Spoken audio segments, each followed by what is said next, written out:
What's going on, everyone? I have made some changes to the studio lately. My wife likes to refer to it as Beardland Studios. And so I thought I would give you guys a studio tour because you guys keep asking me for one, and I haven't done one in like 2 years. So anyway, let's get cracking with my favorite part of the studio, which is my diner art. I found this in a diner. It's two cows, and I thought it was just awesome. And that's Paul and Linda McCartney. Get it? Never mind. That's a unicorn and her baby. You never see the baby. So that was really cool. That was a gift.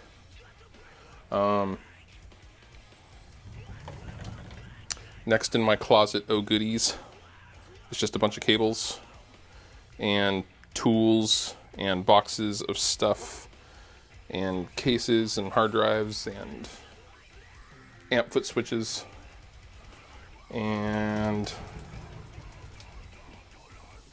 row case for my third age 9.2, guitar cases, just stuff.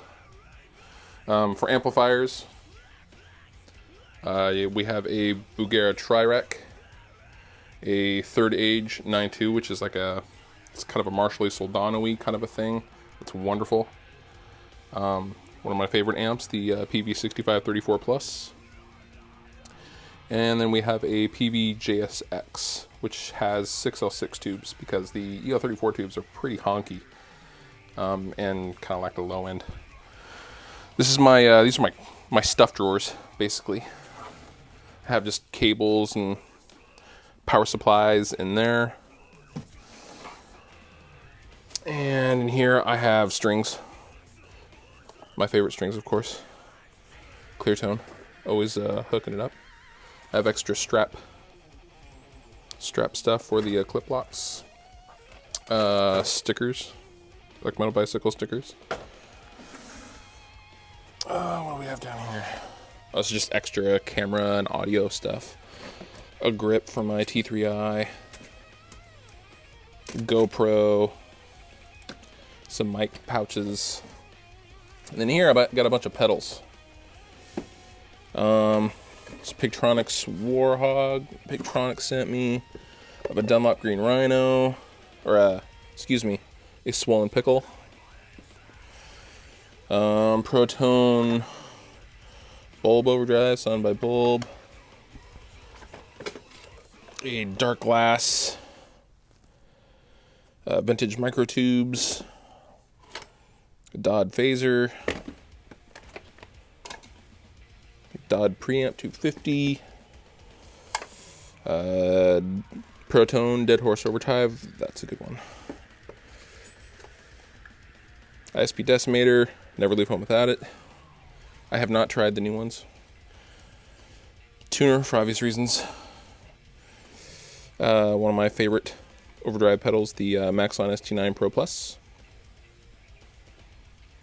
And Digitech Bad Monkey, that is my buddy Jason's, as well as a Boss SD1 overdrive, that is my buddy Jason's as well. This is pretty cool. This is an Ernie Ball Wah. They're kind of rare. They haven't made them in a few years, and I really love them, so I bought one. I found it for like $40 on eBay, and I was like, wow, shit, might as well do it. Next we have a Dragoon 2x12 with Slush and Vintage 30s from the kind folks at Dragoon. Love this cab. My new record, Fire Breather EP, was recorded in its entirety with this cab, with the 6534 Plus and the ST9 Pro Plus. This is a stock DB Mark 412 with the stock DB Mark neodymium speakers in it. It is very, very light, and I've used it loads over the years. It's just a great cabinet. It sounds really good and can handle a lot of volume. This is my Canon T3i, which is what I normally use to film all my videos with. I recently just got a shotgun mic because I'm going to try that versus a lav mic, which I'm using right now. And that is a Rode NTG2. And normally I have my Zoom H1 mounted up on there as well, but I'm using it right now to talk to you guys. So it's not up there right now. But it's it just has this little bracket that it mounts on. It's works out really great for me. Got a bunch of Spectraflex cables. I love Spectraflex cables. They sound fantastic. Super low noise, and they last a hell of a long time. For guitars, I have this Soulmaster, VGS Soulmaster that Evertune gave me. It is loaded with some lace Illuma bars, death bars. One's a death bucker, one's a regular Illumatone. It's a really dark sounding guitar. I was hoping the Illumatones would kind of brighten it up a little bit, but it is just dark as hell. This is my old punk rock gigging guitar from the 90s. This is an Ibanez Rg 140.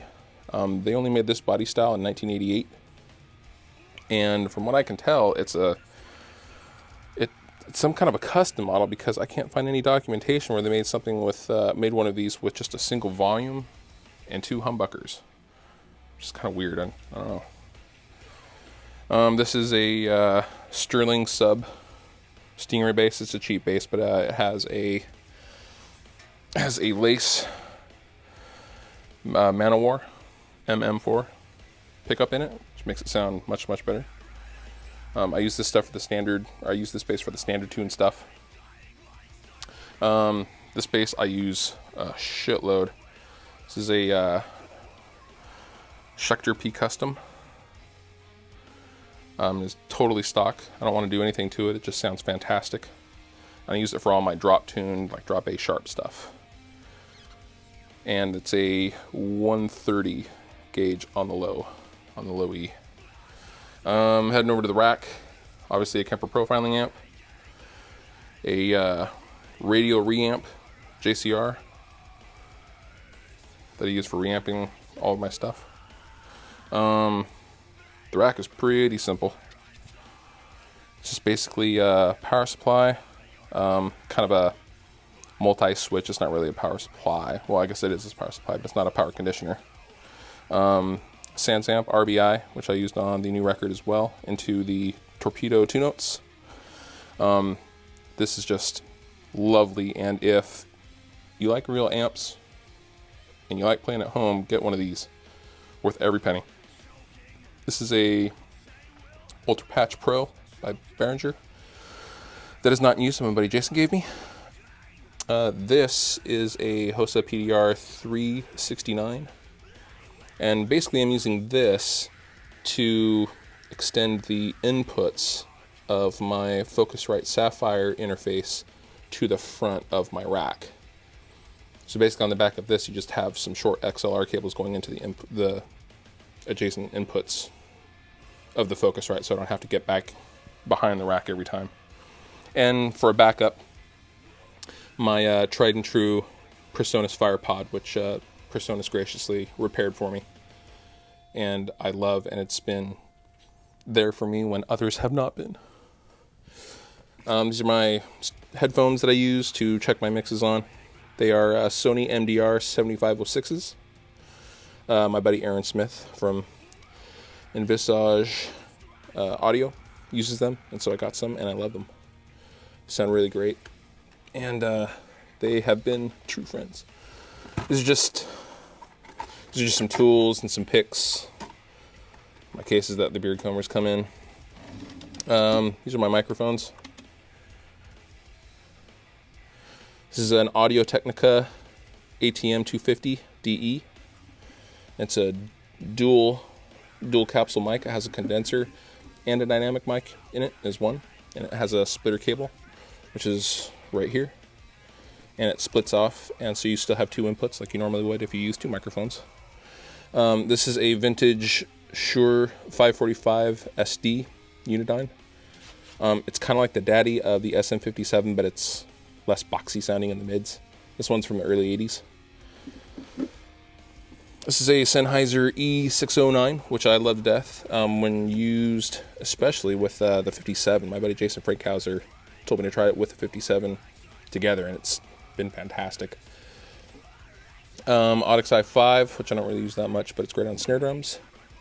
Heil PR30, one of my favorite microphones ever. This is just a cheap Shure karaoke mic that I use for talkback if I'm recording vocals in another room or something like that. This is the lapel mic that I'm using to talk to you guys right now with. It's just an Audio-Technica lav mic.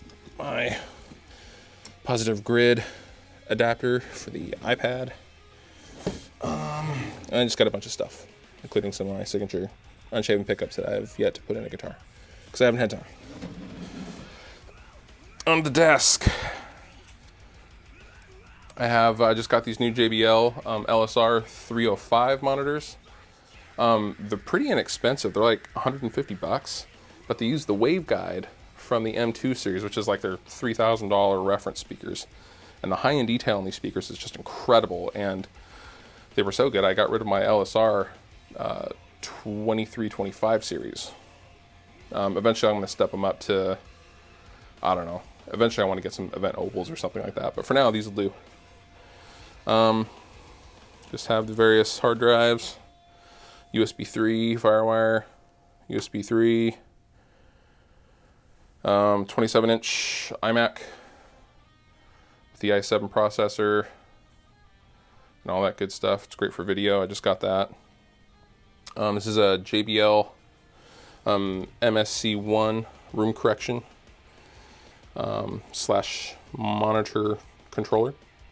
I just got this. I just got some new sound panels that are. It's basically the London 12 kit from Prime Acoustics, and they are just amazing. The amount of correction that was necessary to get a decent sound coming through the monitors was a lot, and now it's barely anything. All my reflections are pretty much killed, and I love them. This is a PreSonus fader port. Used just to control the different channels in Logic. This is a Novation, my cup of coffee, and a Novation Launch Key Mini that I use for programming drums sometimes. This is a baritone. I can't remember the specific name, but it's basically a monocube, and I switched to that to check my mixes on how they're going to sound mono, like to simulate a phone speaker or something like that.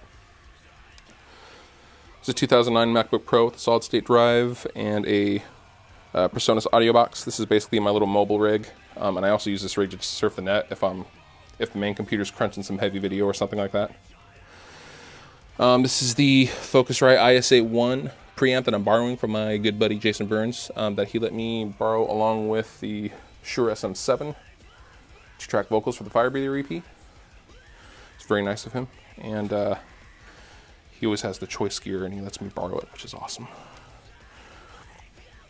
This is a custom-made 2x12 cabinet with Eminence governors by my good buddy Dave Cracky with a Cracky amplification. I use this cab a lot. It just sounds great. It's not really based on anything. It's just tried and true. And my dog is growling at people. Come on, Limpa.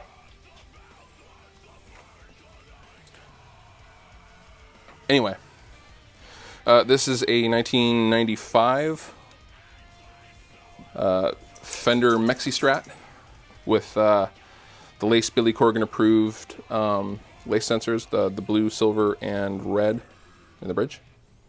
I used to play every punk rock and hardcore show with this guitar in the 90s up to, I don't know, I think I was gigging with it till 2005. Beat up. I love it. Got it for my 15th birthday. This is a G&L Rampage Jerry Cantrell signature guitar with a fastback beard comber. This is a lace. These are lace dissonant aggressors in this Schecter Solo 6 ATX. I call her Betty White, and she is just lovely. I got her in 2009. And this is my main guitar that I use for pretty much anything I can. This is my Schecter Sls Yex Baritone Guitar. and it's been modified with an Evertune bridge from the kind folks at Evertune. They did this for me. And it also has the very first set of unshaven beard comber pickups from Bassback. And I love them, and I will never put any other pickups in this guitar ever. And then the rest of the place is just wall stuff. Thrice 4 Wheel Tour poster. I'm into posters. Mastodon poster. And a Pantera poster. Gotta give it up to dime. I think that's about it.